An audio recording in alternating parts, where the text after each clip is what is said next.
ಕಾರ್ಯಕ್ರಮ ಮಧ್ಯೆ ಈಗಾಗಲೇ ಅವರು ಫ್ಲೈಟ್ ಬುಕ್ ಆಗಿದೆ, ಹೋಗಕ್ಕೆ ರೆಡಿ ಆಗಿದ್ರೆ ನನ್ನ ಪ್ರಾಸ್ತಾವಿಕ ಮುಗಿದ ತಕ್ಷಣನೇ ಅವರಿಗೆ ಸನ್ಮಾನ ಮಾಡಿ ಕಳಿಸುವಂತ ಈ ಸಂದರ್ಭದಲ್ಲಿ ಹೇಳ್ತಾ, ನಿಜಕ್ಕೂ ನಾನು ಕಳೆದ 2 ದಿನದಿಂದ ಶಿರೂರು ಅವರ ಗ್ರಾಮಕ್ಕೆ ಹೋಗಿದ್ದೆ.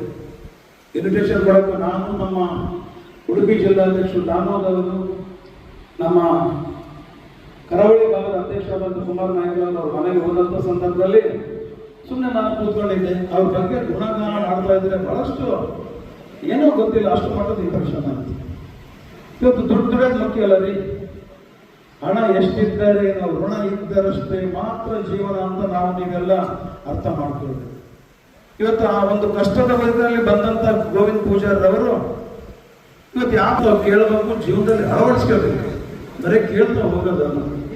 ಅವಮಾನ ಮಾಡಿದವರೇ ನಮಗೆ ಮಾರ್ಗದರ್ಶಕ, ನೋವುಂಟು ಮಾಡಿದವರೇ ನಮಗೆ ಸ್ಫೂರ್ತಿದಾತರು, ಕಾಲೆಳೆದವರೇ ನಮಗೆ ಶಕ್ತಿದಾತರು, ಪ್ರೀತಿ ಕೊಟ್ಟಂತವರೇ ದೇವರುಗಳೆಂಬ ಸಿದ್ಧಾಂತದಲ್ಲಿ ಇವತ್ತು ಅನೇಕ ಮಾನವಗಳ ಮಧ್ಯೆ